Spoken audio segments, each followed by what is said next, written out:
Good evening, I'm Sue Johnson, and I'm part of the Johnson Collection, as are many of us, and it's my pleasure to welcome you to the Johnson Collection's 7th annual Voices in American Art. When our team first envisioned this yearly symposium, the goal was to bring leading voices to Spartanburg to address key art issues in the American cultural conversation. Since then, we've welcomed curators, editors, executives, and scholars who, with only one notable exception, all happen to be women. I'll let you decide what that statistic says about the priorities of the Johnson Collection, the authority of Women in America art circles, and the strength of women's voices. This evening marks the second time Voices in American Art is being held on Wofford's beautiful campus, and once again I want to extend the collection's deep appreciation and gratitude to the college, to President Sam Hatt, to Karen Goodchild and her colleagues in the Art History Department, and to the staff that manages this magnificent facility. Wofford's art offerings are a jewel in Spartanburg's crown and enrich our community's shared life immeasurably. I also want to recognize the group of Girl Scouts who are here tonight, serving as the program's greeters and ushers. These young girls and women proudly represent troops sponsored by Meeting Street Academy and the Episcopal Church of the Advent. And the troops are led by Kendra Kemp and Whitney Fisher. These young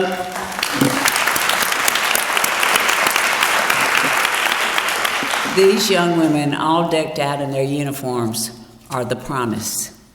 And I'm so thankful for their presence here this evening. As noted in your program, the League of Women Voters is also in attendance, assisting in voter registration in the lobby. If you want help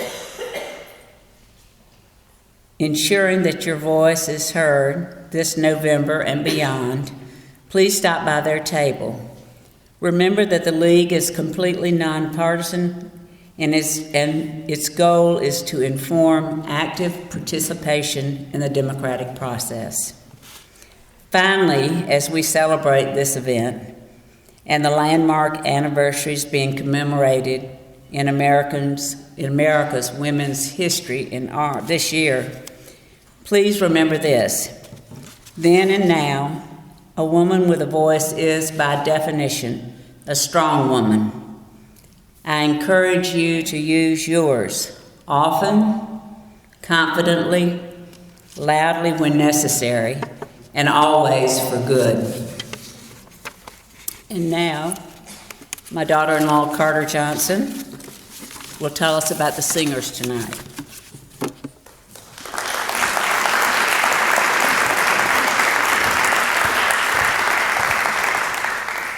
Good evening. Thank you all so much for being here tonight. For as long as socially and politically aware citizens have gathered to protest laws and voice dissent, music has served a paramount role, and the women's suffrage movement proves no exception. From local community suffrage meetings to large-scale citywide marches to prison cells, suffragists unified, rallied, and asserted their unbreakable spirit in song. Many suffrage songs featured original texts written by suffragists but sung to popular tunes of the day, often patriotic ones, such as Yankee Doodle in America. On June 15, 1911, the New York Times published a story about suffragists in Los Angeles who were holding a public rally.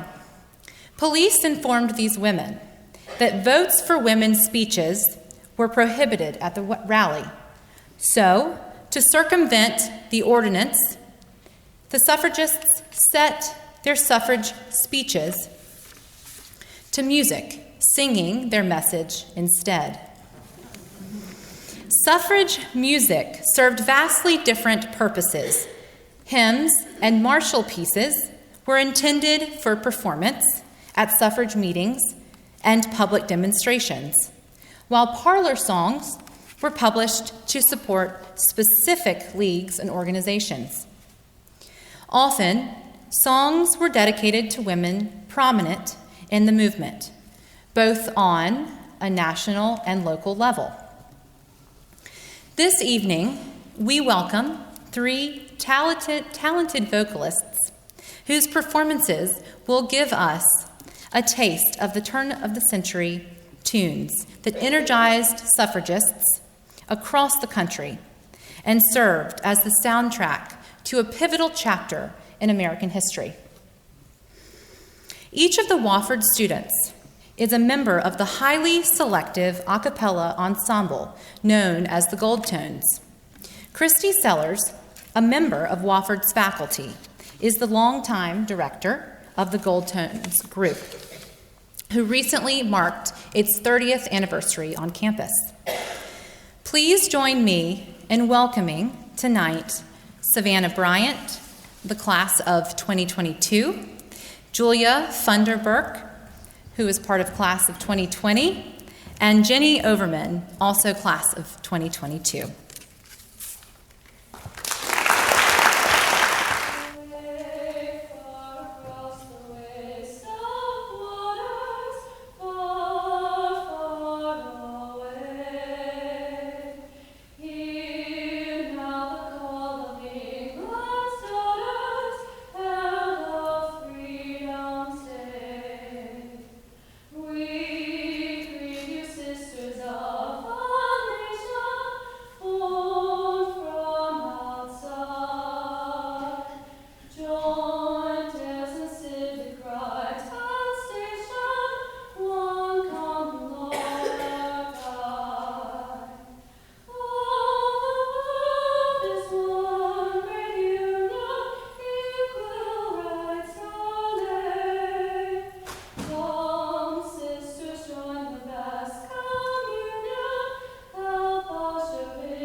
Those who would oppose them, for they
Goodchild, Chair of the Art and Art History Department here at Wofford, and I want to thank you for joining us tonight for the Johnson Collection's 7th annual Voices in American Art Lecture.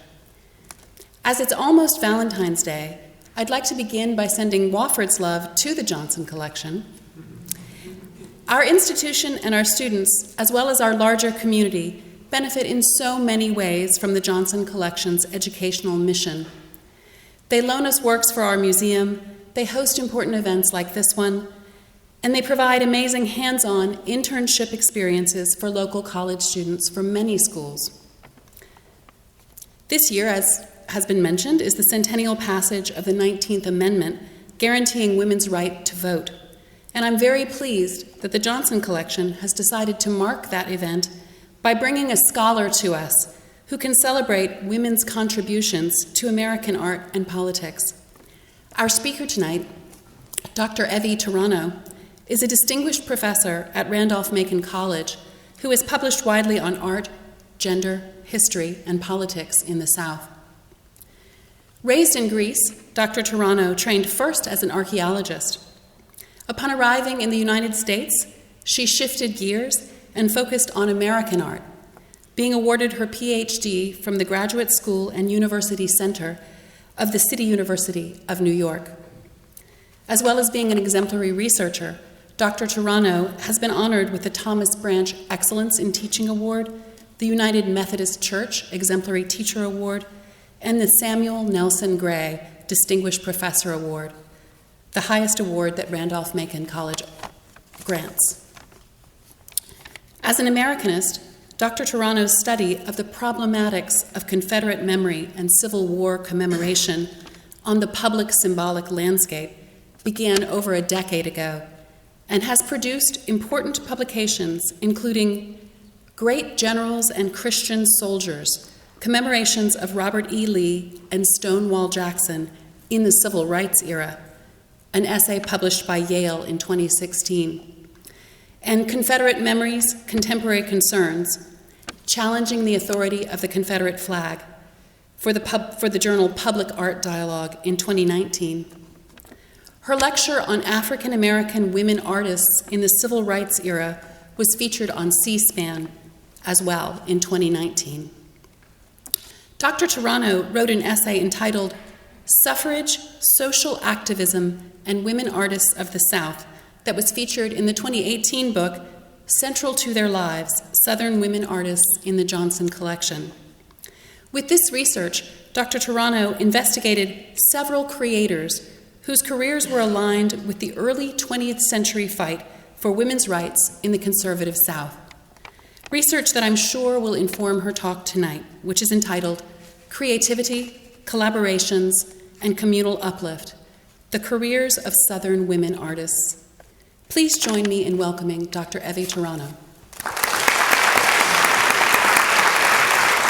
Thank you so very much.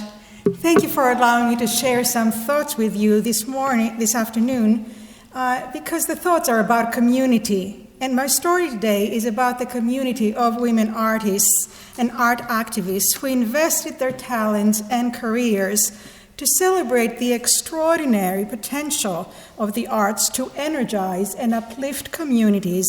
And I would not be here were it not for the generosity of many people. It was initially David Henderson who introduced me to Spartanburg and to the Johnson Collection, and then Martha Severance, who invited me to the Johnson community at the inception of the project that ultimately became the exhibition central to their lives and its resultant catalog that was shepherded by the remarkable tenacity and patience of Lynn Blackman and Sarah. It is impossible to talk about the art of the South without acknowledging the work of both Martha Severance and Deborah Pollock, whose visual art and the urban evolution of the New South is truly dog-eared on my desk. It was the work of Southern women artists that needed to come to light and acknowledged.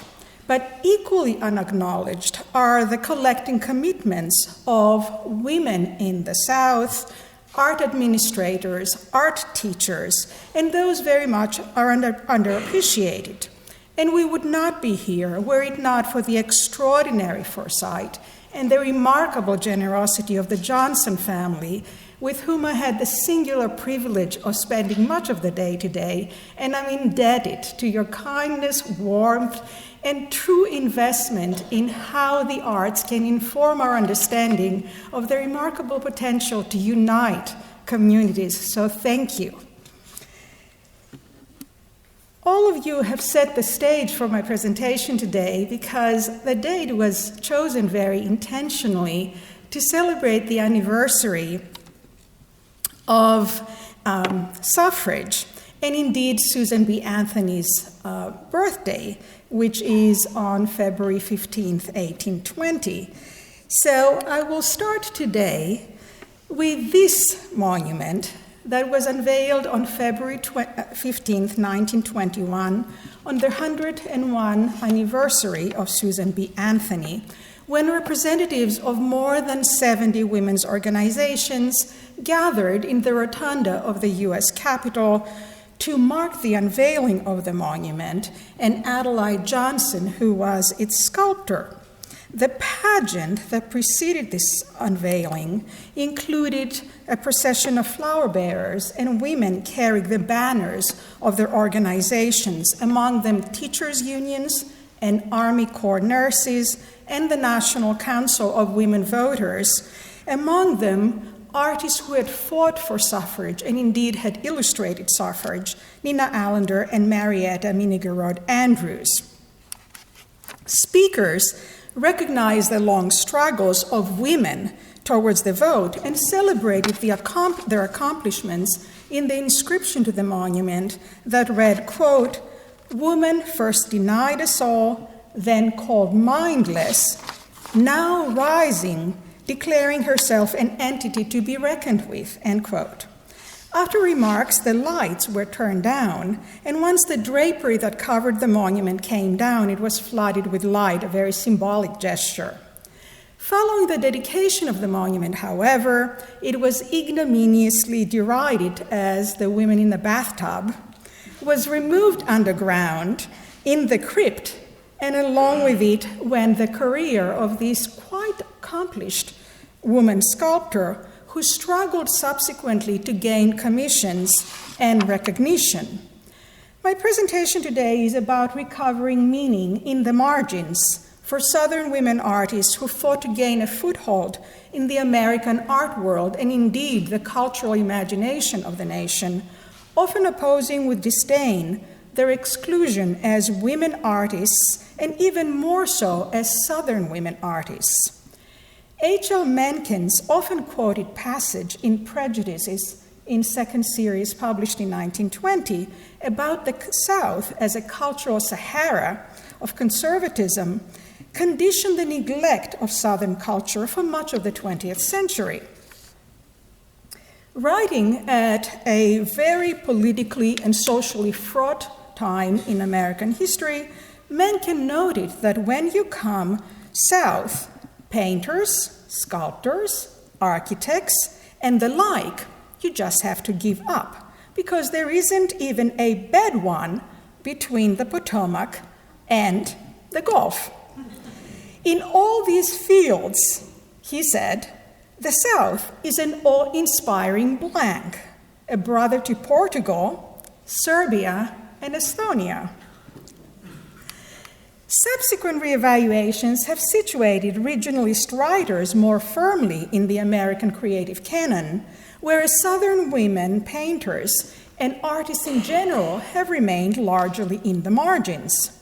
The South, for most women painters, was seen as a point of departure rather than a destination that punctuated the liminality of their positioning in the contemporary appreciation of their work.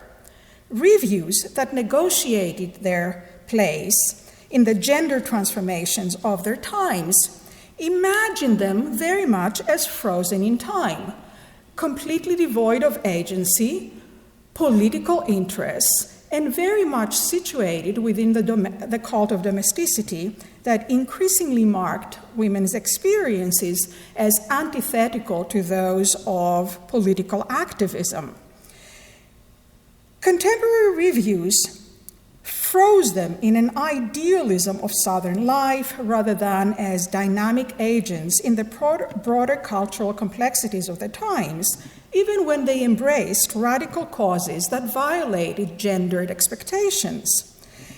Even the broad and ongoing current reassessment of the regionalist activism in American art has largely ignored the American Southeast and the multidimensionality of its cultural landscape, identifying it primarily in the monolithic dimensions of the nostalgic reinvestment in the Confederate past.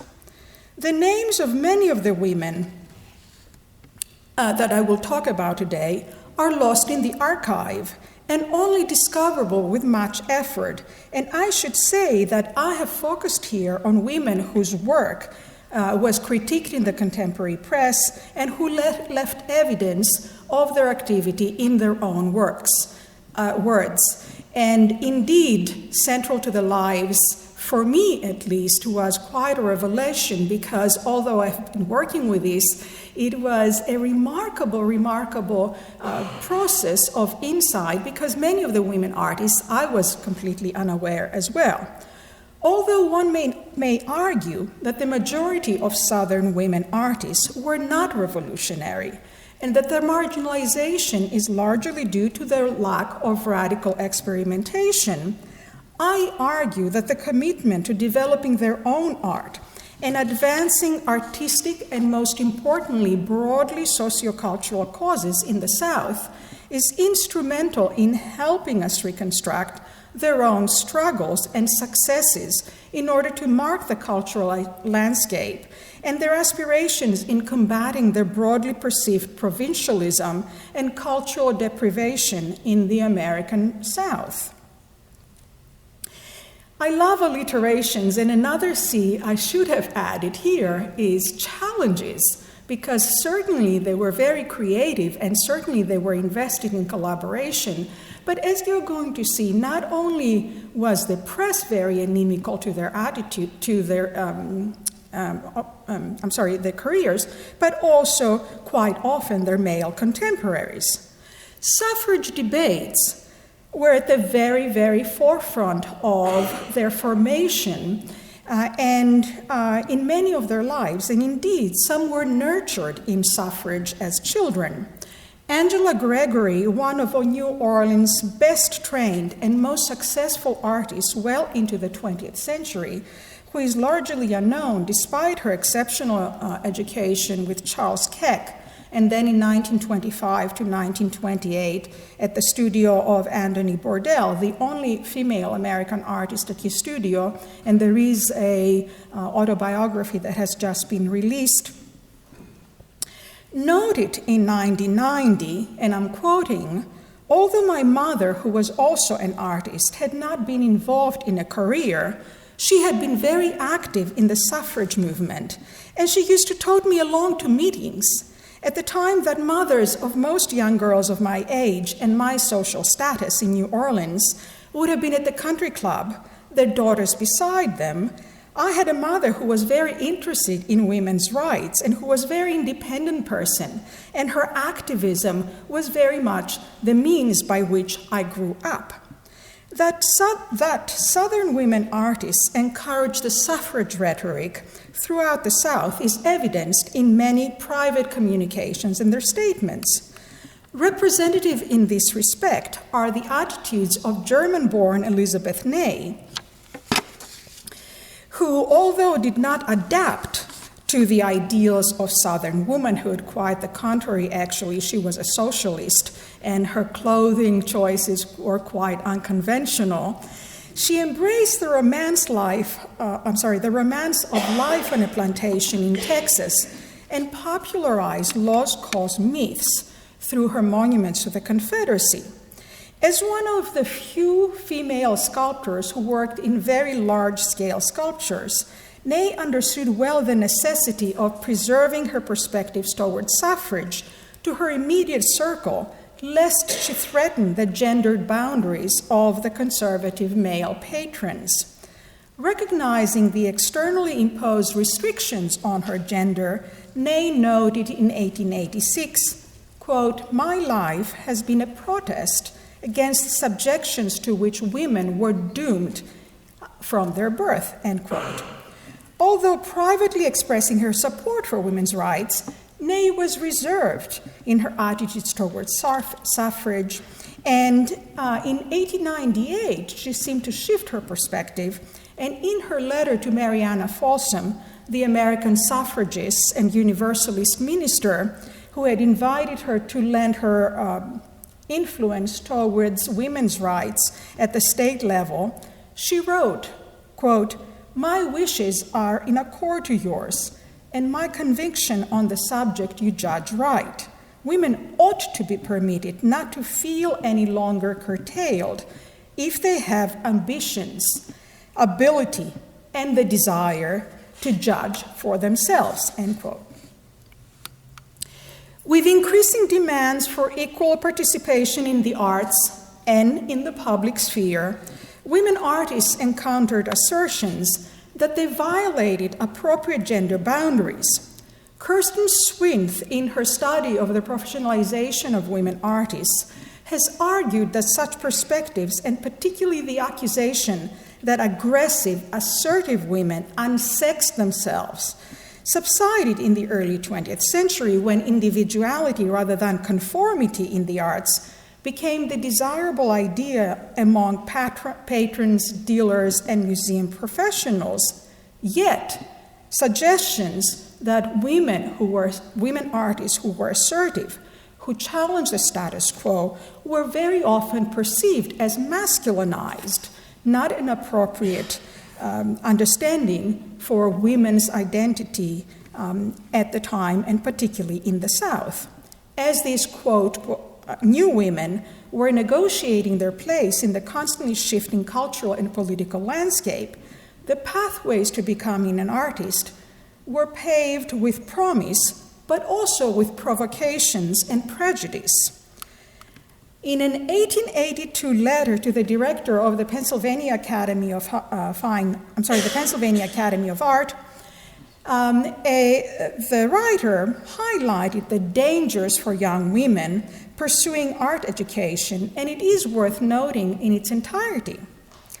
Does it pay for a young lady of a refined, godly household to be urged as the only way of obtaining knowledge of true art to enter a class where every feeling of maidenly delicacy is violated, where she becomes so familiar with the persons of degraded women and sight of nude males, both of them posing as models, that no possible art can restore her lost treasure of chaste and delicate thoughts? The stifling heat, it gets better, the stifling heat of the room adds to the excitement. And what could be a cool, impassionate engagement in art in a room at 35 degrees, at 85 degrees or even higher is dreadful, end quote. Familial admonitions for proper behavior were often ignored, and descriptions of bohemian life in artistic studios would have scandalized many proper Southerners. Describing her experiences at the Shinnecock Art Gallery in Long Island with William Mary Chase, and William Mary Chase and Robert Henry are truly the nexus for many of these artists, because many of them indeed studied in New York with them.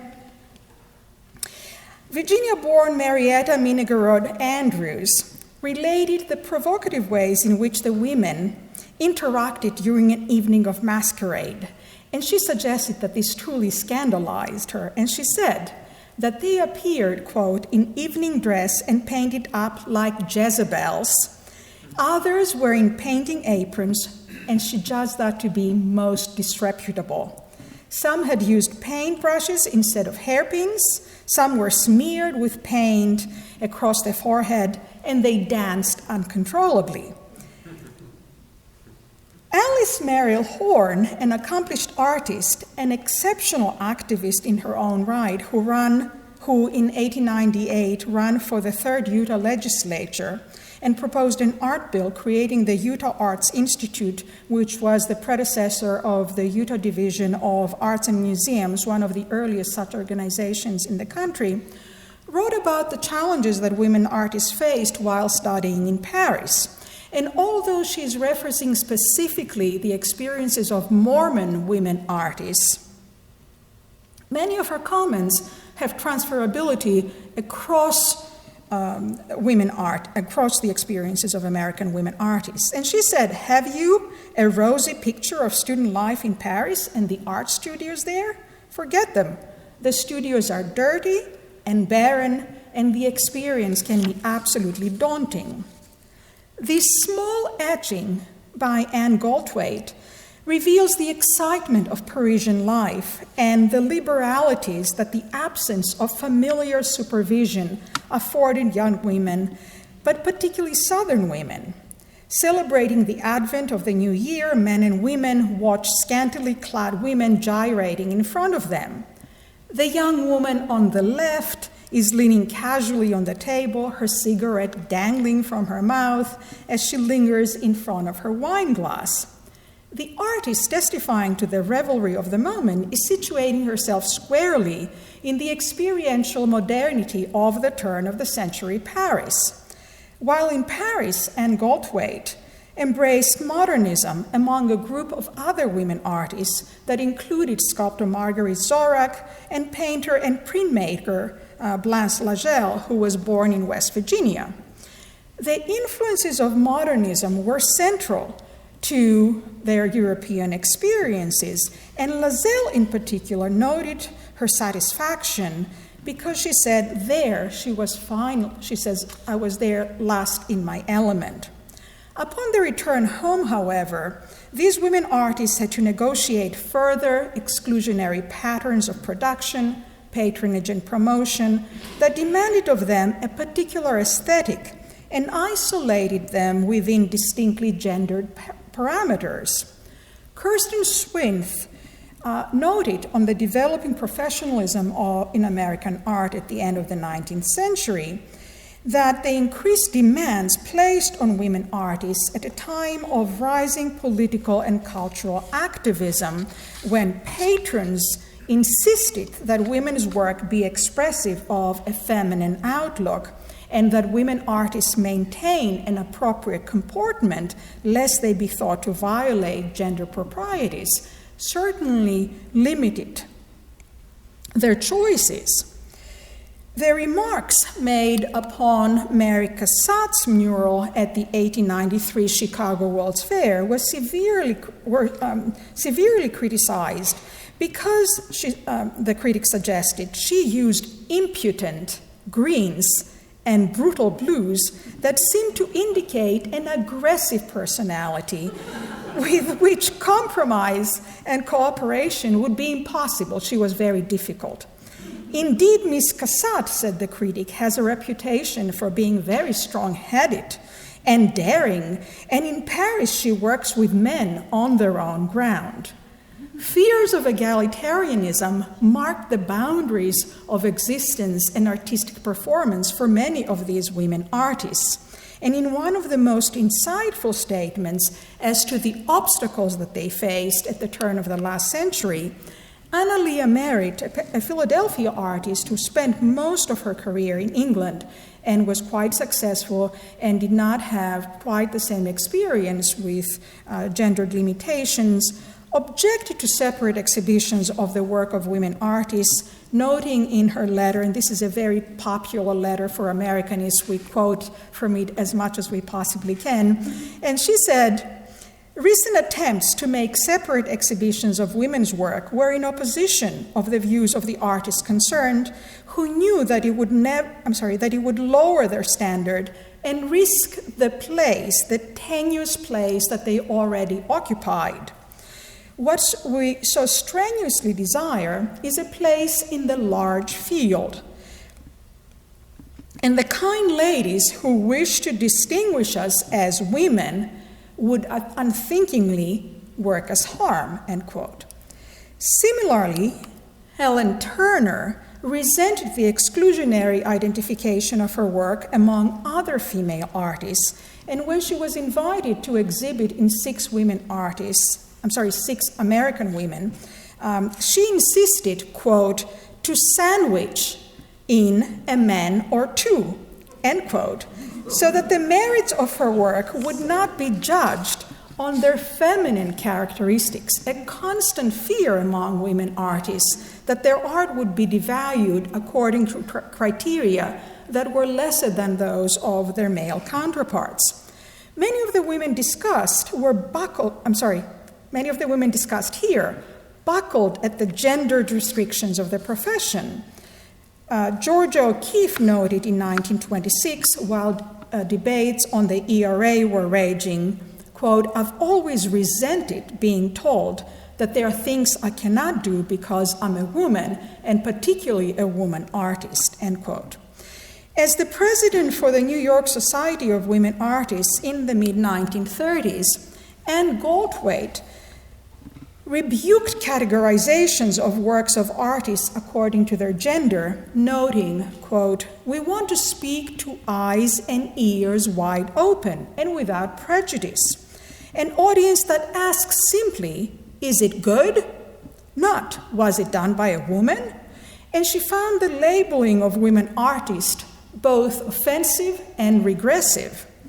Critical responses, however, to the work of women artists in the South display a persistence of previously employed ideological frameworks of exploration that situated their work securely within its gendered parameters.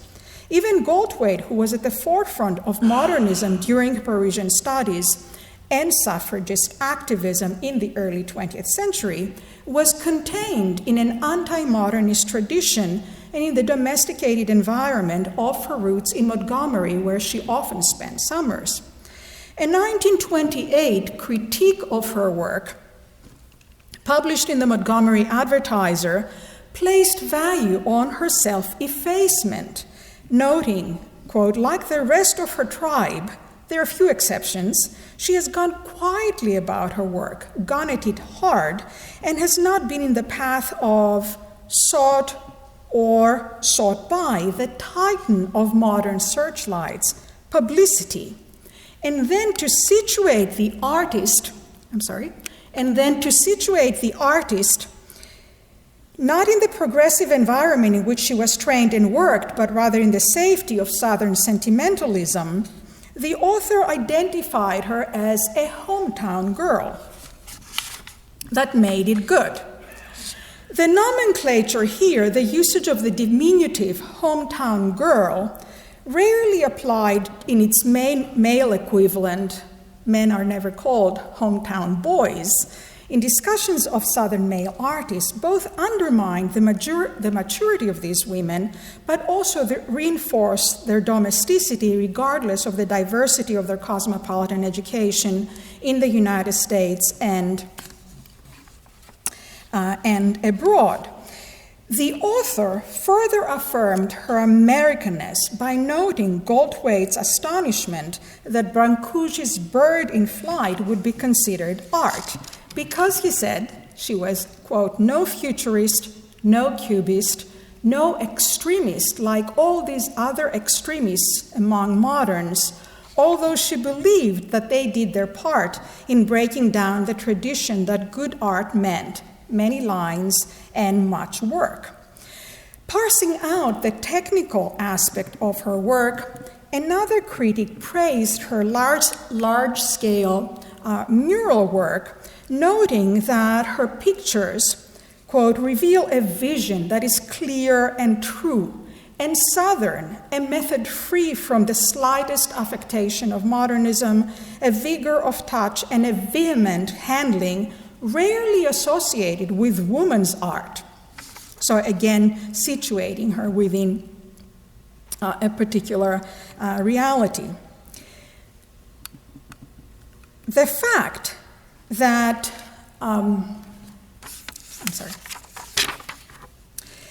Similarly, sculptor Enid Yandel and photographer Kate Matthews were profiled in the Southern Magazine in 1895 as, quote, bachelor maids in art. And the critic remarked that Yandel's commitment to her art was not mere admiration for an elegant accomplishment, which was the term used for dilettante women. It was just an accomplishment. It was not a serious commitment. But he suggested that there was ardent devotion to an absorbing life work that was proven by the continuance of her career. Yandel was one of a group of women sculptors known as the White Rabbits, who worked with Lorendo Taft to complete statues and architectural embellishments for the World's Columbian Exposition in 1893, where she won a designer's medal for her work.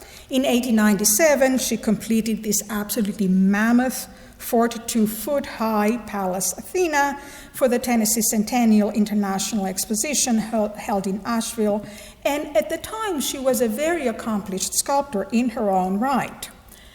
By 1895, her work was very prominently displayed and recognized indeed as exceptional both in scale, in complexity, in thematic variance. Similarly, Kate Matthews was submitting photographs to the American Amateur Photographer, edited by Alfred Stieglitz. And concurrently, she was submitting her work to local and national exhibitions, national magazines such as Vogue, Cosmopolitan, Ladies' Home Journal, and others, and may have corresponded with Edward Steichen on her work. Her tonalist portraits reveal an awareness of contemporary photographic concerns in the work of Stieglitz and Steichen, not a regional perspective, and she clearly moved away from the merely factual interpretation of portrait photography. The fact that both women, then in their mid-20s, were deemed as quote-unquote bachelor maids, using a male noun for their celibate state, provides us insights as to their violation of their proper boundaries of femininity, a sign perhaps of their independence that the artistic profession bestowed on them with all the liberties and challenges that the terms implied. Similarly, when the aspirations of Goldthwait's relatives for a marital life were not realized by her early 20s, the option of a career in the art seemed as an appealing alternative, and she's very often categorized in terms of her unmarried status rather than her art. Southern women artists, particularly those working in larger metropolitan centers, embraced cosmopolitan aesthetics as seen here in the work of Clara Weaver Parrish, one of the most successful and most prolific Southern women working in the broad creative networks around Louis Comfort Tiffany, and obviously engaging with the aesthetics of her contemporaries. At the same time, however, some also embraced the thematic preferences of the American South, and Parrish illustrated, as you see here, Guillot's Mamie's Reminiscences and other sketch, focusing often on portraits, local landscapes, local color themes. Exposing these realities, Margaret Law's preoccupation with the contemporary Southern experience in many of her works is demonstrative of the wealth of local color that she recorded in Feeding Chickens that was recently exhibited at the Second Side Women Artists of the South exhibition at the Montgomery Museum of Art, and of course the drawing of which is in the Johnson collection. Traditional in subject, these scenes reflect the diversity of these artists' preoccupation and occasionally reveal a remarkable and quite startling engagement with modernism, as seen here on the left in the work of Josephine Marion Crawford, whose upper-class heritage and her modernism made her stylistic explorations of Black life uncommon in New Orleans to the point that she couldn't sell them, and were very much informed by her modernist studies in Vienna and Paris in 1927 and 1928. And these were exactly the years that Angela Gregory was in Paris as well. For many of these women artists who had experienced the creative and often liberal environments in northern metropolitan centers and in Europe in the first quarter of the 20th century, return to the South was often discomforting, but also full of possibilities. Like Crawford, following her studies in Paris, Angela Gregory returned to New Orleans to encounter their other contained art community, noting, quote, "I thought I would go out of my mind. But after a while, I realized that if you don't have it inside you, if you don't have the creative impulse inside you, it doesn't matter if you're here or in Paris." And she turned to mentoring other artists, particularly as the stage supervisor for the Works Progress Administration, and very much committed to the expansion of art opportunities for underprivileged populations.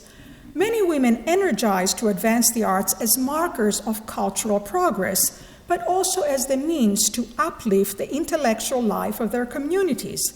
They formed productive and effective collaborations that buttressed their claims of the value of art, particularly at economically challenging times, against the reservation of economic forces.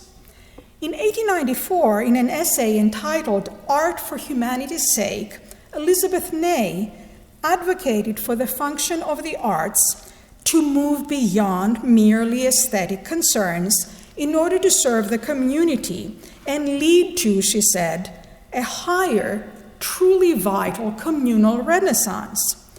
A generation older than the majority of the women that I've discussed, Ney recognized the portentous shifts in, quote, the free expression of women's intellectual faculties now in progress, and that, she said, would bring not only communal change, but most importantly, generate and nurture artistic achievement.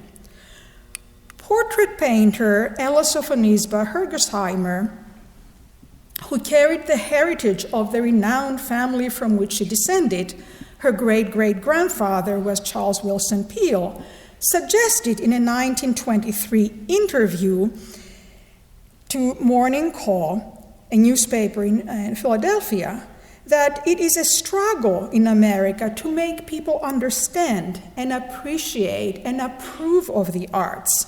Many indeed have no realization of the great importance of art to a nation, yet whole nations are judged by their standards of art.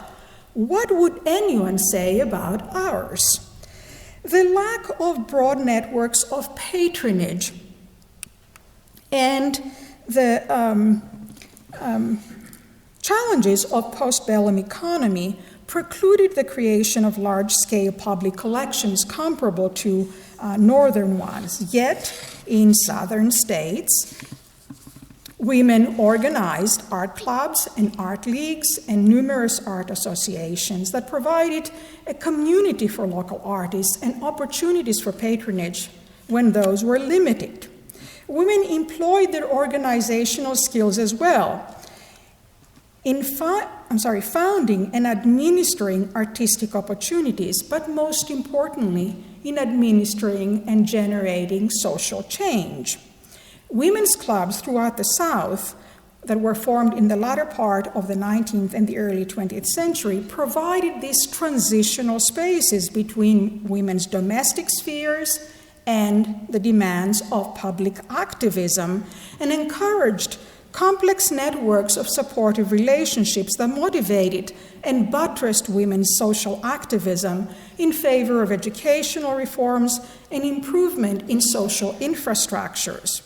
Women's membership into these clubs allowed them to develop their organizational acumen and hone and apply administrative and executive skills to larger social and political initiatives. Often in collaboration with local philanthropies, they heralded and shepherded ambitious projects to create public galleries and museums in their cities. That was the case with Hattie Bishop Speed and local artists that led to the creation of the J.P. Speed Memorial at the University of Louisville in 1929. Allow me to elaborate for the next few minutes on the civic initiatives that brought together Black and white activists and Black and white artists in Richmond in order to energize the community to support a broad dissemination in the arts. My research in the work and activism of Adele Clark and Nora Houston, whose work is at the Johnson Collection, highlights the intensity of their commitment not only to the arts, not only as the means for communal uplift, but also for social cohesion. Following studies at the Art Students League and for Houston in France, both women returned to Richmond. And you see them here when they're advocating for the Equal Suffrage League, and I was so impressed to see representatives of the Voters League here. And they fought very actively for the ratification of the 19th Amendment. Their aggressive tactics, however, as their activities were centered at the art club, they parked their car in front of it and they were making large sketches of marches and sit-ins, often placed them in opposition to conservative ideals and the cult of true womanhood that was still deeply rooted in Southern traditions. They personified the new woman in the South, where codes of comportment were much more deeply entrenched in the social psyche and rather undisturbed by the new social and economic patterns. Moreover, exposed to the racial prejudices of the day and having witnessed the marginalization of African Americans in the Jim Crow era, both Clark and Houston agitated for the suffrage of African American women in the racially charged climate of the first quarter of the 20th century, when national riots and violence aimed to undermine the rights of Black people. Clark and Houston took advantage of being artists, which she said were always considered, Clark said, were always considered a little erratic, and opened their studio to Black suffragists, devising a plan to protect Black voters by engaging their fellow white activists to patrol polling places on Election Day. As Clark noted in an interview in 1964, our newspapers were perfectly terrific about the Negro voting. They brought out everything that they could of Reconstruction days, and they wrote outrageous editorials. But the two women persisted. Both of them were instrumental in interracial cooperation movements such as the Urban League and the women's sections of the Commission on Interracial Cooperation that emerged in Richmond in the aftermath of the ratification of the 19th Amendment. Concurrently, however, with their political advocacy, both women worked ardently to maintain the arts in the city. The democratization of the arts was a primary concern to Clark throughout her career. In all her endeavors, she kept in mind the public utility of art, not as a genteel preoccupation for the elite, but in terms of its broad applicability. And in 1917-1918, she called for the mobilization of Virginia artists that will develop the kind of art commitment that is best for the needs of the community. Clark and energized to promote an exhibition of energized to promote a space for exhibitions for Black art, and along with Amasa Meredith, a Black instructor and one of the very, very few African-American architects in the South who built this spectacular international-style home in the south side of Petersburg. They collaborated in order to bring exhibitions of African-American art and indeed highlight the potentialities of art as a professional path for younger peoples. It was indeed collaboration between Clark and Amasa Meredith that realized an exhibition of African-American art at the all-Black Virginia Union University, bringing to Richmond important works such as Palmer Hayden's Fétiche et Fleur and Laura Wheeler Waring's Anna Washington Dairy.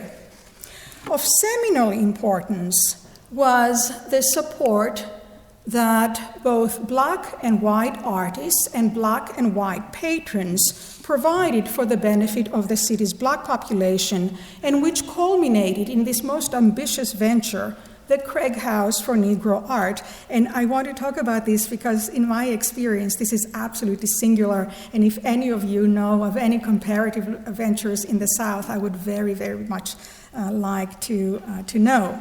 From a brief moment from May 1938 to the spring of 1941, the Craig House for Negro Art attracted the ideological and financial support of contemporary luminaries such as Alan Locke, Aaron Douglas, and Marian Anderson, whose statue I just saw this afternoon at Converse, and became the epicenter for urban renewal and cultural uplift for African Americans when very few other opportunities existed.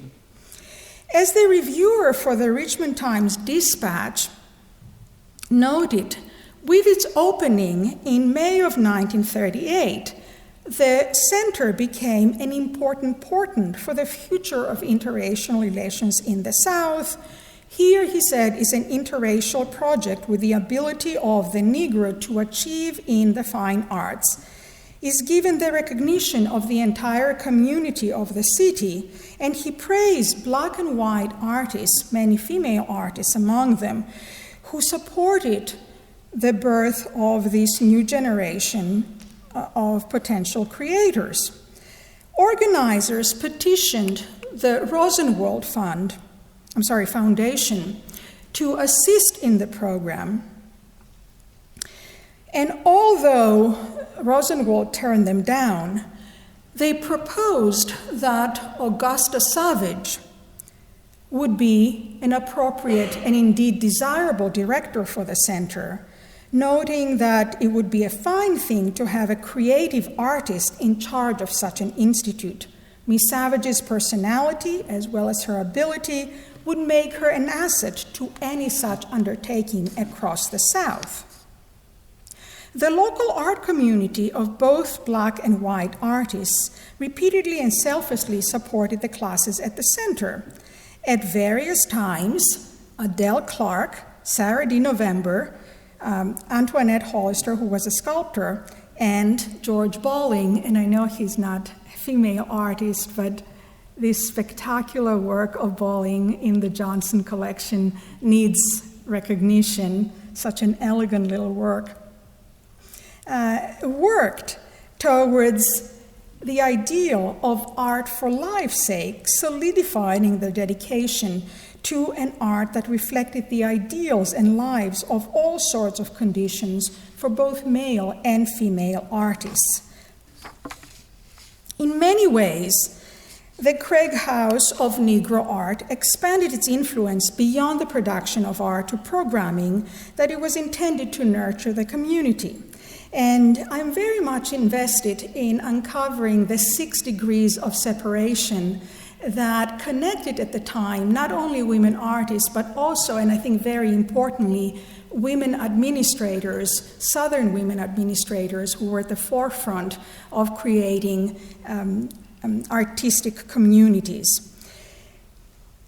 Charleston-born Helen McCormack had served as an administrator at the Valentine Museum and was much involved with the Craig House for Negro Art. Then she moved to Charleston and became immersed in broadly public concerns with the Charleston Civic Services Committee that was formed in 1940 by the Carolina Art Association. Along with Laura Mary Bragg, she was instrumental in challenging racial divisions deeply entrenched in Charleston society, as Bragg, the director of the Charleston Museum, opened access to the African American community in the museum.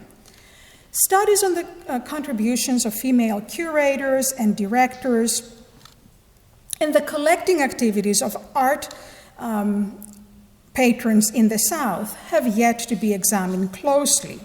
Yet women often initiated and sustained art institutions in the South, organized exhibitions, and advocated broadly for the benefit of art education. Similarly, no attention has been paid beyond their immediate vicinity to women artists who taught at institutions of higher learning throughout the South and helped shape generations of future artists. Following her graduation from Converse College, Margaret Law attended the Pennsylvania Academy of Fine Art and the art students with William Mary Chase and Robert Henry, and taught at Bryn Mawr for decades prior to returning to Spartanburg in 1936 to co-found the Spartanburg Arts and Crafts Club with Josephine Cooper. Although focused inquiries have enriched our understanding of women artists at Black Mountain College, other institutions of higher learning are not in the public discourse. Louise Jordan Smith not only was instrumental in the foundation of the Lynchburg Art Club, but as an instructor at Randolph-Macon Women's College, and I appreciate so very much the gift of plates that someone just gave me, but she initiated a groundbreaking series of exhibitions in 1911 that continued until her death in 1928. Through her bequest, Randolph-Macon College amassed one of the most significant Americanist art collections, including this very much debated the sale of which was debated, George Bellow's Man of the Docks. So tentatively, but increasingly, modernism made inroads into Southern institutions through the energetic commitment of these young women instructors, who in turn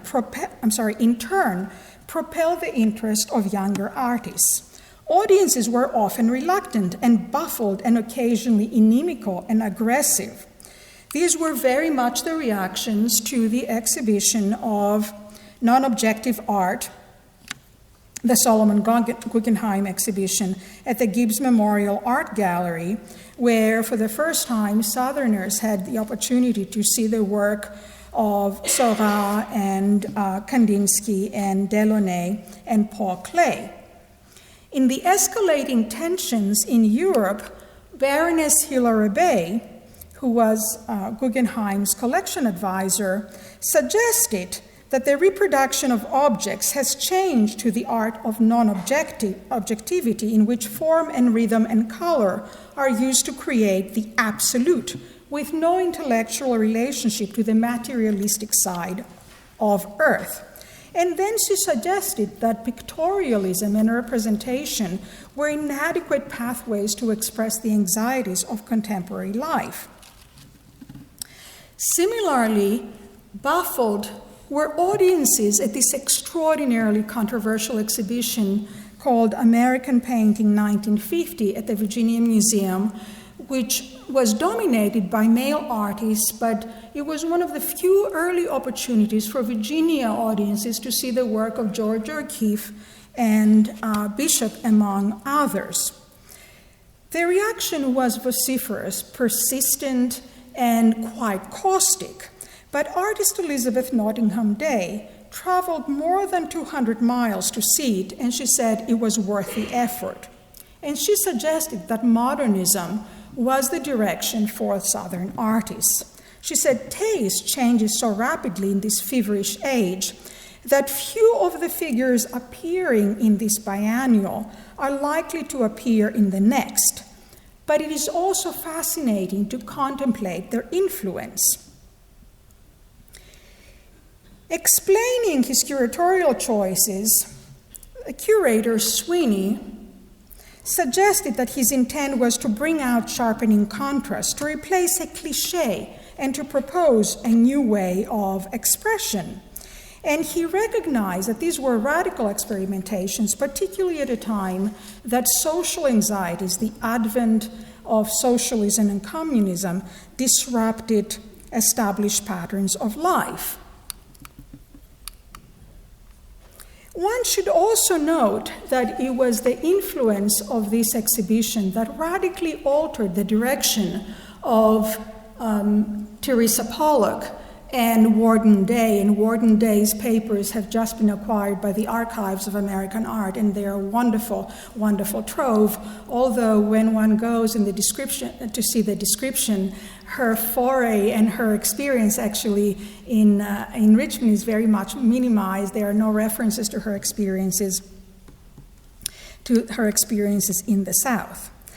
The current exhibition at the Johnson on women expressionists highlights the modernist experimentation and indeed their major contributions to the advancement of modernism that until recently lay in the margins, but nevertheless the majority of their activity indeed took place in the North. And I appreciated very much the kind of expansive understanding of what constitutes Southern women artists as Lynn and others were thinking about the catalog of Central in their lives. Recent exhibitions on the printmaking workshop, on the printmaking workshop Atelier 17 of Julian Hayter, where Warden Day practiced, and the work of female abstract expressionists have sought to recover and indeed centralize their investment, including the work of many Southern artists, albeit working in major metropolitan centers. As Christina Vail has noted in her work on Atelier 17, the printmaking venture, female modernists at mid-century sought to insert themselves and their work within male-dominated structures of American art at mid-century. Although the scholarship of Ann Gibson and Ann Martyr has sought to contextualize abstract expressionism beyond its masculine boundaries within larger creative frameworks, and the academic community is well aware of the contributions of women expressionists, the public at large remains unaware. Scholars have analyzed the historical conditions that contributed to the marginalization of women modernists at mid-century, particularly in the aftermath of World War II, when the scarcity of jobs led to privileging veterans and according them jobs over the needs of women, and that undoubtedly affected the positioning of women artists. Also, the gestural, large-scale works of abstract expressionists, including those of women expressionists, seemed unnatural for men, and that's how very often critics refer to their brushstroke, as manly and unnatural. And a time that intensifying activism, not only on the civil rights front, but also on the feminist front, unsettled established gender hierarchies, women's work was seen as irrelevant at best, threatening at worst.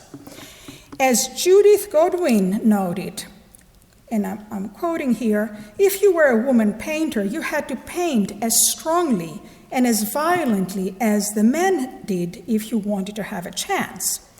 Reiterating these creative pressures, Ann Gibson has noted, and I'm quoting, ambition in a woman was considered dangerous, and a woman who became assertive enough to be a hero was by definition less of a woman.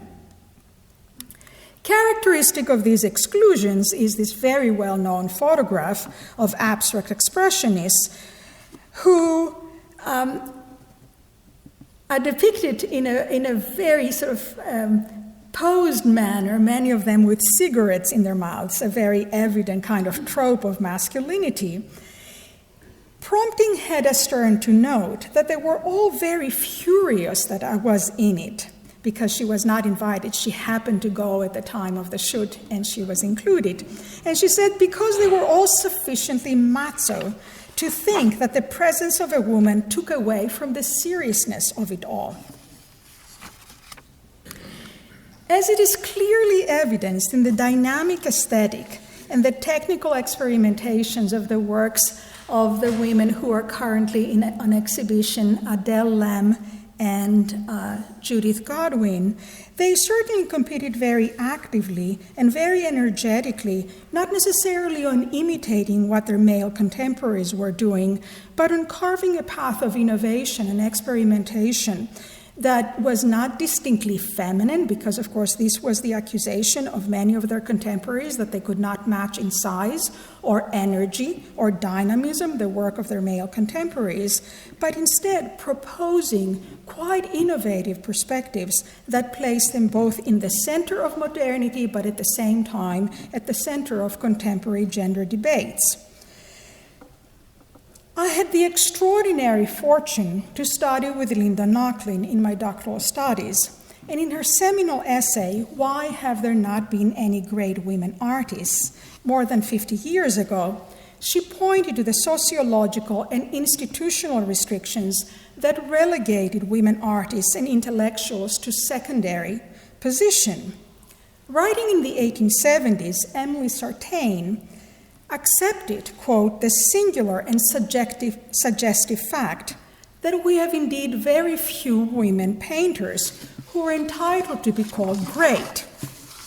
And she deliberated further on the reasons that this had been the case, noting, quote, the restrictions and depressing influences to which they have so long been subject, that have hindered their development and checked their aspirations and made them look upon such heights of achievement as beyond their reach.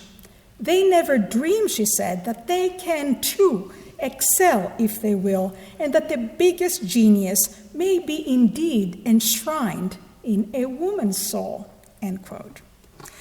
Often restrained by the cultural limitations of their time, but often challenging their boundaries, Southern women artists embraced the hard-won privileges of their political and cultural activism, combated elitist and exclusionary tendencies in the arts, popularized and desacralized the experience of making art, and redefined the identity of art institutions, contributing to their vitality and the constant evolution, all the while sustaining their efforts in communities that recognize reluctantly but ultimately generously their commitment. Broader gender debates in our own time have alerted us to the ongoing institutional omissions, and in response, many museums aiming for diversity and pluralism and inclusion for the first time have focused their energies on the work of women artists. What would they have thought of these remarkable undertakings that isolate them and privilege their voices? Dorothy Gillespie, an expressionist artist, said, "I never wanted to take men's art off the walls. I just say, let's build more walls. Walls for art, for community, for inspiration, and for encouraging the kind of creative energies that for many decades lay dormant." Thank you.